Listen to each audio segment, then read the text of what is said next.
So my name is Steve Mayner. I work for Scaled Agile Incorporated, the folks who bring you SAFE, the Scaled Agile framework. Thanks to the folks from Capital One for the great shout out in the previous session.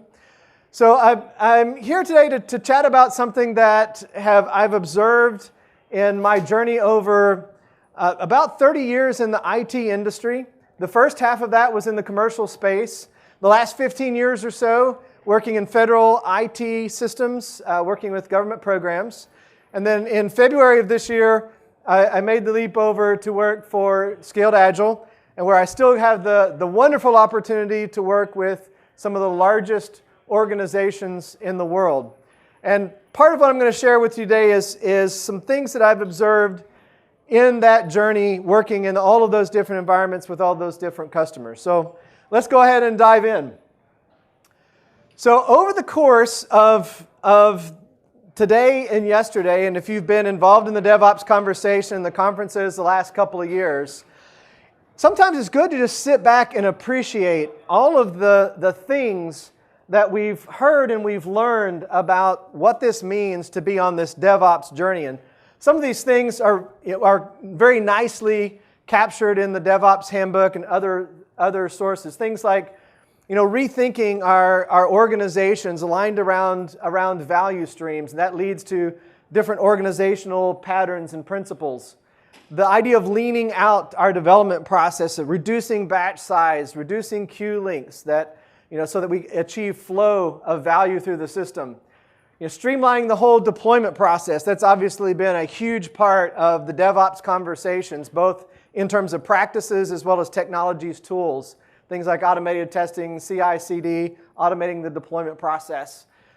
Feedback through telemetry and A/B testing. You've heard some of the presenters in the general sessions talking about some of those practices and having the dark deploys and all that kind of stuff. Great ideas and ways to advance our industry. Building a learning organization, getting value out quickly so we can go through that plan, do, check, adjust cycle that Deming taught us about.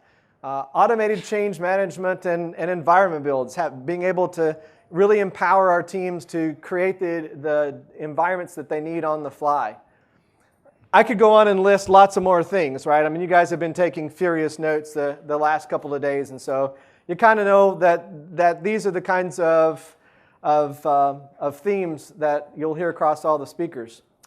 Scaled Agile has also, just so for those that may not be familiar with the framework, it really is a collection of success patterns, best practices that we've observed working with some of the largest organizations in the world.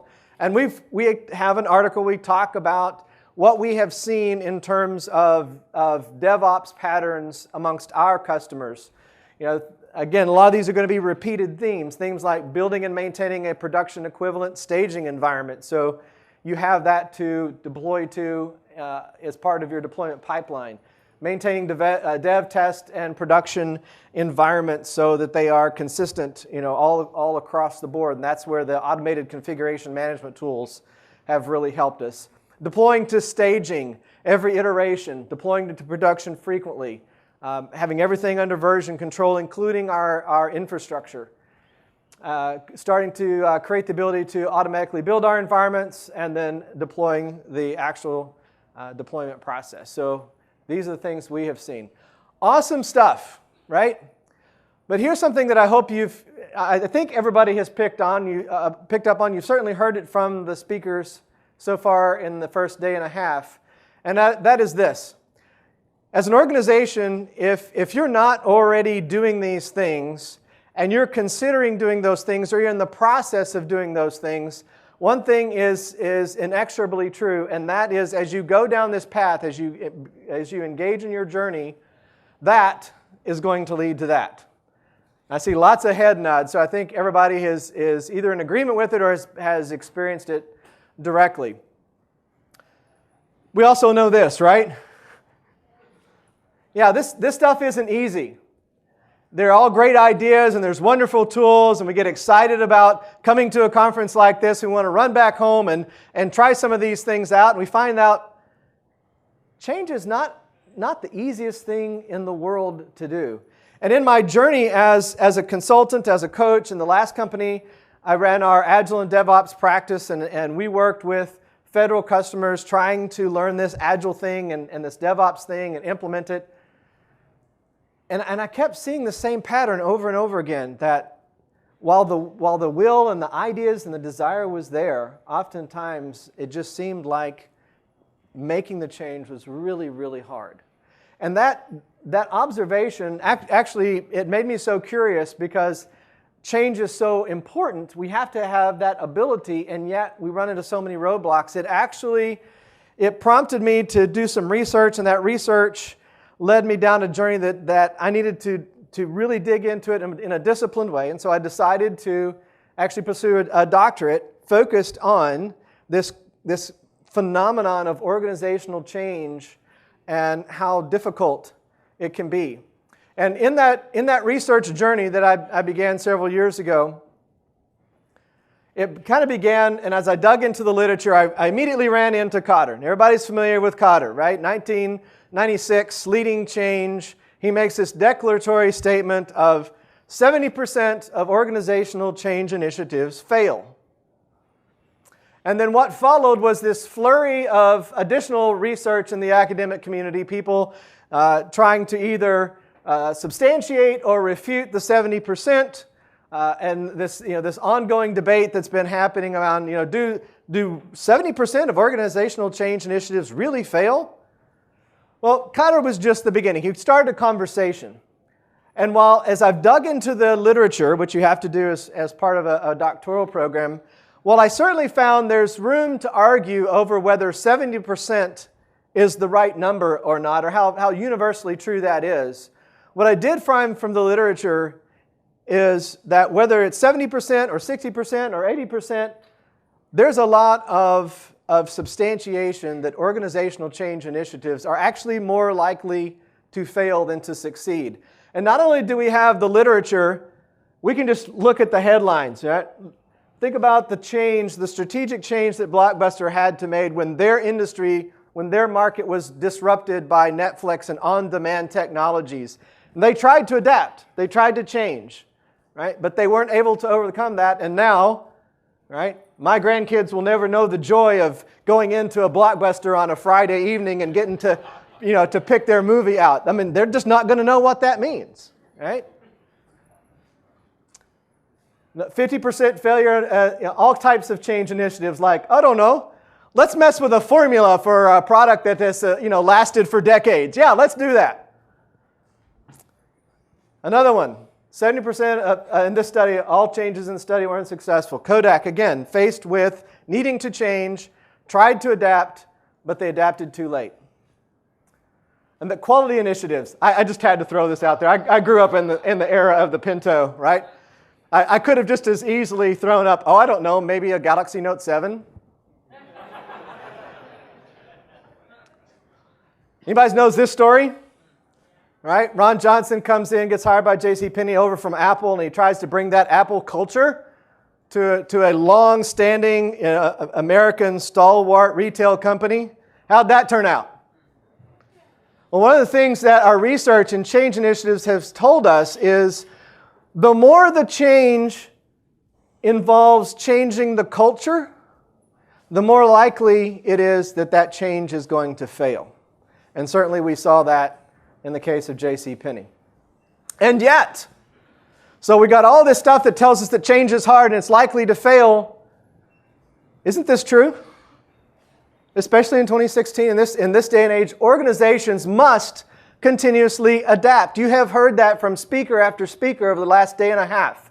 Whether it's the Affordable Care Act in one industry or the advent of driverless vehicles in the case of Allstate. What does that do to insurance? Right? How many of you have read this book, Bold? Anybody? Okay. Homework assignment. So, awesome book from some of the folks that have been really on the forefront of creating the environment that led to things like SpaceX and lots of innovative things. What they do, and not so much the conclusions they draw, but they really articulate the changes that are happening in our world around us that are disrupting the environment, whether it's everything as a service, or Internet of Things, or driverless vehicles, or 3D printing. The list goes on and on. Never in any time in our lifetimes have we been in a place where it was so easy for entrepreneurs to come in and disrupt almost any market out there. How many watched this last week? You know this guy? Yeah. Musk comes out, oh, by the way, we forgot to tell you guys, but we were working on this whole thing where we can turn your whole roof into a solar panel and it looks like shingles. Where did that come from? Right? So this is more and more becoming the norm. And what we know is that organizations that fail to have this ability to change as a core competency are likely not to be around for a long time. Last year in New York Business Journal, a study was done. Since 2000, 52%, over half of the companies that were in the Fortune 500 in 2000 no longer exist. They either went out of business, got bought out, merger, etc. This is our reality. So we need to understand why is change so hard. Because we as organizational leaders have to have our organizations be able to change. Anybody recognize any of these things on this list? How many of you have been in a change initiative that experienced any one of these things? Raise your hand. Yeah. So what I found in the looking through the literature is that the number one most cited reason for organizational change failure was employee resistance to change. How curious.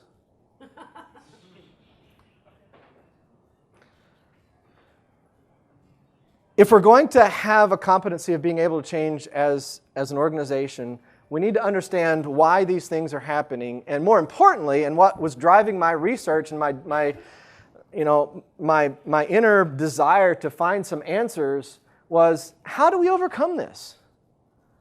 And that really led me to the conversation around transformational leadership. So the more I dug into the research and using my own experience, I kind of began to sense that somewhere in this equation, leadership played an important role. And in fact, we go to Uncle Deming here. We love to quote Deming. And we sense that leaders play a key role because if we believe Deming, what we know is that wherever we are in our transformation journey, our people really are trying hard. Yes, there may be a few bad eggs, but by and large, people come in wanting to do a good job. And if the system is not where it needs to be, then we have to change the system. And who can change the system? Grassroots change initiatives don't work so well, especially in the large companies that we tend to work with. Right? You have a leadership structure, and if it's ever going to change, the folks that have those positions have to cast that vision. They have to drive that change. So I wanted to dig into this a little bit more and see, is any kind of leadership okay? And so like many of you have been in any kind of business program, you had to study the history of different leadership theories. In my literature review, went through all of them, and learning about them, studying about them, and I came across this one I had never encountered before. It's called transformational leadership. That's curious. I knew servant leadership, I knew charismatic leadership, I knew all these other ones, but I didn't know about that one. And the more I pulled on that thread, the more intrigued I became. Because what I found out is, and there was a study of the literature that was done in 2011 that found that there had been more peer-reviewed research conducted on transformational leadership than all the previous forms of leadership combined. Now that got my attention. So I dug into it, and let me just kind of give you a sense of what this thing is that we're talking about called transformational leadership. So transformational leadership really stemmed from an author by the name of James McGregor Burns. He wrote a book called, interestingly enough, Leadership in the mid-1980s. Fascinating individual, by the way, if you really want to learn more about where this came from, this genesis of thought that is captured in transformational leadership. Look at his biography. He was a biographer for John F.K. He was a combat reporter in World War II. Really fascinating individual. So let's look at the elements of transformational leadership. And he used some terms that are maybe kind of hard to digest. They're academic-like terms, so I've translated it into something that may be easier for us to grasp. So the first element of a transformational leader is this idea of someone who has the ability to create inspirational motivation, or this vision, the ability to inspire followers, create passion and motivation, create organizational alignment and encouragement. And a lot of Burns' work here definitely drew from charismatic leadership for sure. But you think of some of the leaders he was around, folks like John F.K., right? We're gonna put a man on the moon by the end of the decade. That was the kind of influence that he was really looking to as he articulated this aspect of the leader. The second area was what he called idealized influence, I call it authenticity, right? This idea of setting the example, leading by example, being true to yourself, and being authentic, having integrity, and through your own behaviors, creating this environment of trust. So these two bottom areas really are focusing on the leader and how they present themselves. The next two areas focus on how the leader interacts with followers. So the next area is what Burns called individualized consideration. This idea of seeing the people in the organization as individuals and having true care and concern for the individual, not seeing them as a number, not seeing them as resources, as Daniel Pink talked about, not seeing them as smaller, better smelling horses, right? So that, this is where the leader is really focused on, I want the folks in my organization to grow. I want them to be, to have personal satisfaction in their own careers through the work that they're doing. And so I'm going to invest in their training. I'm going to give them recognition. I'm going to give them access to me as a leader. The fourth area he called intellectual stimulation.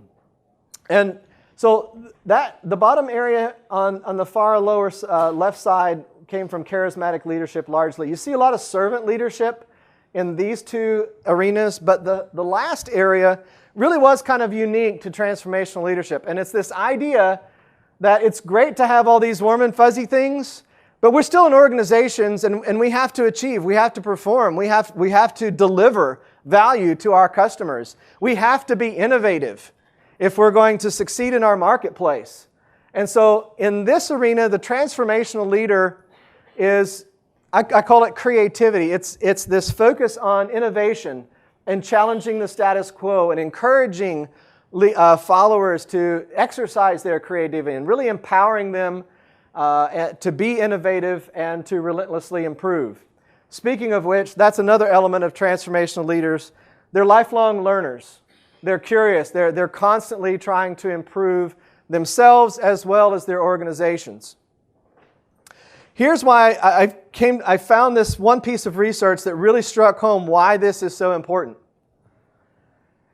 And this study was conducted, and what they were looking at is leadership compared to different change models, right? In all respect to Kotter and his 8 steps, we use that in our own teaching. But this study found that transformational leadership actually had a greater influence on followers' commitment to supporting organizational change than on implementing any specific change management practice. Now, isn't that interesting? Other things that transformational leadership, as you just dig through the body of knowledge and literature, there's just all kinds of things that kept appearing, these patterns, and there's tons of research. I cited a few. There's a bibliography in back. You can dig into the studies if you want. But there was just very compelling evidence that said this is a set of leadership behaviors that's worth understanding better and learning more about. Now, here's the thing that I got most excited about as I was digging through the literature, and that's this. Transformational leadership can be learned. It can be taught. If you look at that list and say, well, that's not me, that's not how I lead, it's not natural for me to work in that way, that's fine. But if you understand that you're going to achieve better outcomes, change is going to be more successful in your organization if you lead with that set of behaviors, the good news is you can actually learn to lead in that way.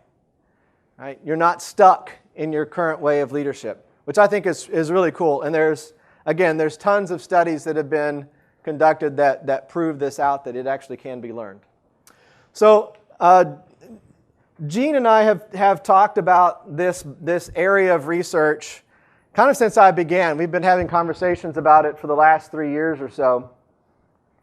And as we as we started getting ready for this particular conference, and he asked me to do this session on this topic, we were just chatting about, and I can't even remember who originally came up with the idea, but we kind of formed a hypothesis. And we decided to do an experiment. All right? And here's the hypothesis. Our hypothesis was that if you think about all the leaders that have been on the stage over the last 3 years at this conference, that among those leaders that Gene had selected to speak at DevOps Enterprise Summit, that we would find, if we conducted a study, we would find that there were a very strong tilt, a very strong presence of these transformational leadership behaviors among that specific population, as measured by the gold standard on measuring transformational leadership behaviors, which is the multi-factor leadership questionnaire. Which the questions, if you've ever taken it, they need to be updated. Maybe I'll do that after I graduate, but right now it is the standard. So we did that. We sent it out to 112 current and past presenters.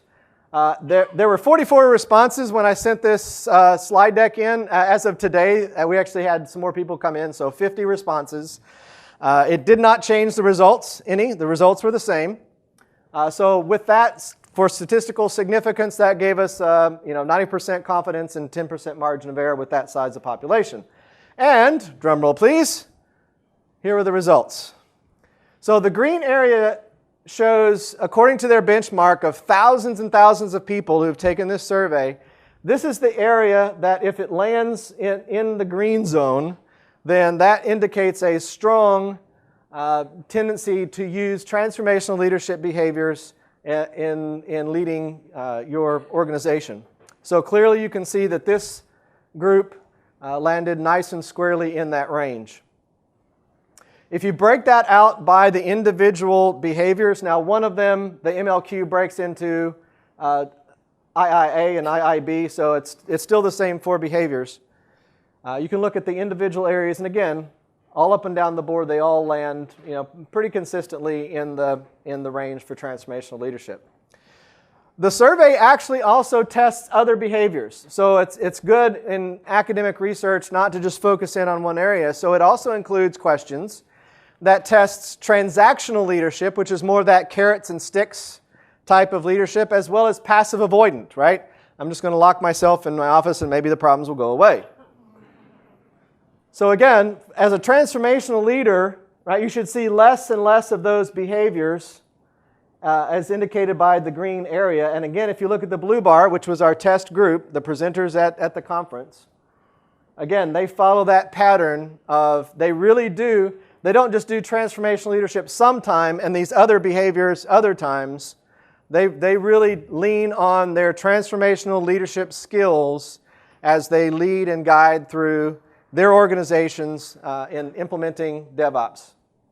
And if you think about it, and as I've sat through all of the plenary sessions and the sessions like this that I've been able to go to, and you look about how they talk about how they're leading and implementing, and they're talking about their DevOps journey, it's just funny because knowing that 4-quadrant slide and those behaviors, I could see those exact kinds of things just coming out of their presentations. Clearly, it wasn't just the survey that said this. You can see it in their description of how they are guiding and leading as leaders in their organization, which I thought was pretty cool. Very nice affirmation. So, here's what we've learned. Organizational change is hard, and it's prone to failure, especially when it comes to altering the culture. Lean Agile and DevOps adoption frequently, if not almost always, leads to organizational change and many times also cultural change. Anybody wearing the T-shirts from the conference, right? It's right on the front. Knowledge workers involved in DevOps adoption are working hard and they want to do well. What we need to do is understand that the challenges are in the system. And leaders, because of how our organizations are structured, are the only ones who can ultimately change the system. And more importantly, how they lead through that change is going to have a direct influence on the success level of that organizational change and the outcomes.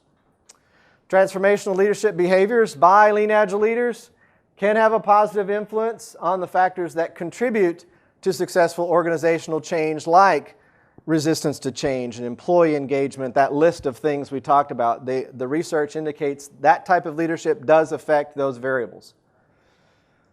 I love this. Anyone can learn to be a transformational leader. And then, of course, the last thing that we just shared with you is that our hypothesis was confirmed, that the presenters at this conference over the last 3 years have demonstrated strong transformational leadership behaviors according to the survey that was conducted. Clearly recognizing this was a self-assessment, so the bias and the skew factors in academic research certainly true, and that survey is done in a 360 in normal implementation. But again, I think it was just a good, fun experiment to think about in terms of the folks that are standing in front of us speaking to us at this conference. So I included in the presentation when it's posted, and you can download it, there's all of the different studies and books and resources that for this presentation that I used, and you'll see the citations from slide to slide. Absolutely feel free to go and read them for yourself. Some of them are fun, some of them are real, if you have a problem with insomnia, I would highly recommend some of the reading. But yeah, that's it. And with right on time, we've landed right in the time box. So if I assume we need to switch out, is that correct? Or do we have time for questions? We have probably time for like 1 or 2 questions. Okay. So. I'm happy to answer 1 or 2 questions until she pulls me off the stage. Anyone? Yes, ma'am. Wait, let me get you the mic. In terms of how to learn transformational leadership, did anything come out of the literature about the how to learn? Yes, so the question was, does the literature say anything about how to learn to be a transformational leader? There's tons of organizations that do clinics and workshops and trainings in transformational leadership. In my last company, I was actually part of a team that created a transformational leadership training process. It wasn't a class, it was actually a year-long experience of a cohort that we took through 4 in-residence experiences, plus mentorship and coaching and a development project to help them learn how to exhibit those behaviors. One more question, and I think we'll have to close. Anybody? Other questions? All right, thank you very much. You've been a great audience. Thank you for your time.